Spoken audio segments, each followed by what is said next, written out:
Back to Cebu. Time to back.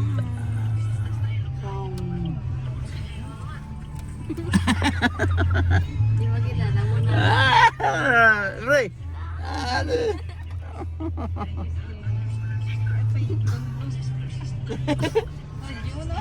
Waiting na dito sa port para back to Cebu.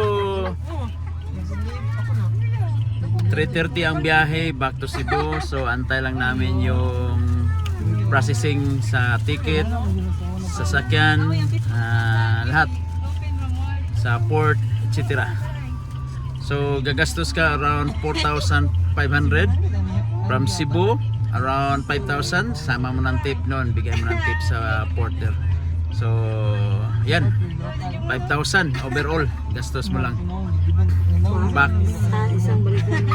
papuntang Santa Fe, Bantayan, let's say 5,000 kasama sasakyan, 7 tao. Pagbalik mo naman, ganun din, let's say 4,500, kulang-kulang 5,000. So bigyan mo ng tip konti yung porter, ayos na, 5,000, pasok na yan. Balik